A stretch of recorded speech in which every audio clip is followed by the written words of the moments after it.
Good morning student, I am Jaya Sharma. Today's my topic is CPU scheduling in operating system. First I will introduce about what is operating system.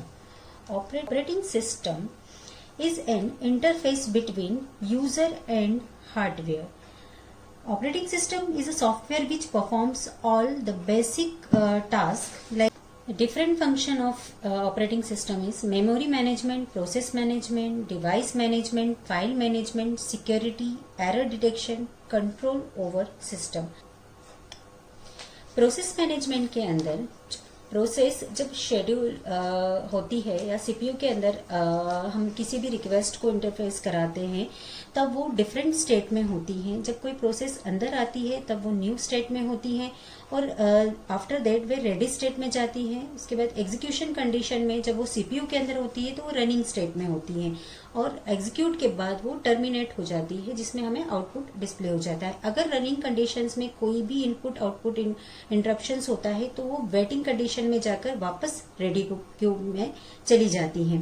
Ready queue conditions मतलब चूंकि CPU multi programming operating system में हम बहुत सारी process को एक साथ ready queue में देते हैं या रेम में दे देते हैं जिससे डिफरेंट शेड्यूल में या क्यू में वो आगे सीपीयू के अंदर एग्जीक्यूट होती हैं.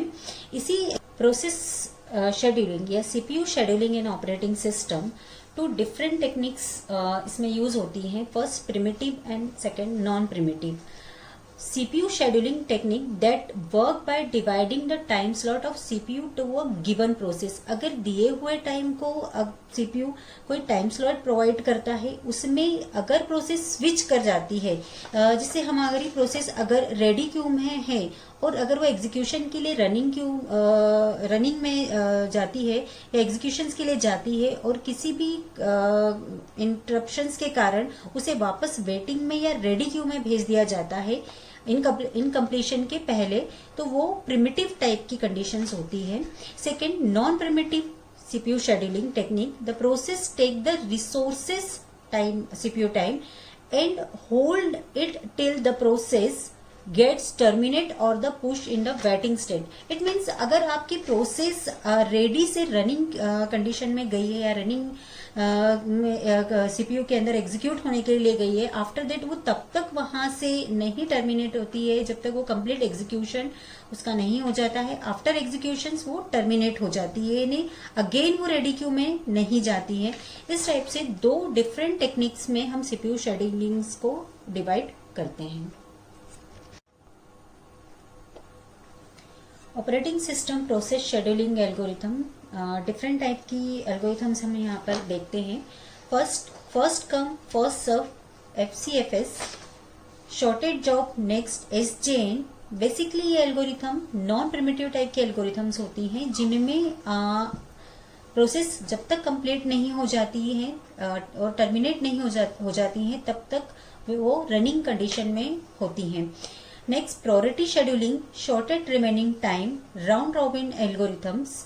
प्रिमिटिव टाइप की एल्गोरिथम्स होती हैं जो जनरली प्रिमिटिव टेक्निक्स को फॉलो करती है जिसमें प्रोसेस को बार बार रनिंग कंडीशन से रेडी कंडीशन में भेज दिया जाता है. एल्गोरिथम कैलकुलेट करने के लिए हम कुछ different time with respect to a process जो हमें कैलकुलेट करने होते हैं. इन डिफरेंट टाइप्स में हमें first arrival time. Process arrives in the ready queue. जब कोई प्रोसेस रेडी क्यू में न्यू से रेडी क्यू में आती है, इट मीन्स रेम में आती है, तब वो कंडीशन उसकी अराइव टाइम कंडीशंस कहलाती हैं. Completion time. Process completes it's executions.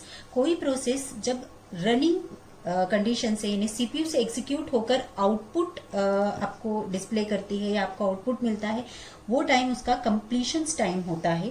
Burst time, required time by a process for execution. जब रेम से सीपीयू के अंदर प्रोसेस एग्जीक्यूशंस के लिए आती है वो कंडीशंस, वो टाइम जो वो लेती है वो बर्स्ट टाइम कहलाता है. Waiting time.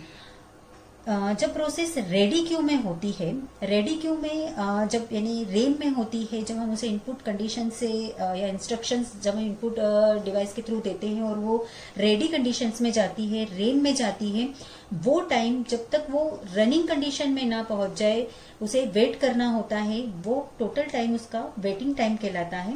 Next, turn around time, total time in CPU process. जब प्रोसेस रेम के अंदर आती है और सीपीयू में एग्जीक्यूट होने के बाद टर्मिनेट हो जाती है, तब आफ्टर दैट जो टोटल टाइम होता है अराइव होने से एग्जीक्यूशन होने का तक का टाइम, वो टाइम टर्न अराउंड टाइम कहलाता है। तो ये हमें टाइम शेड्यूलिंग एल्गोरिथम में कैलकुलेट करने होते हैं।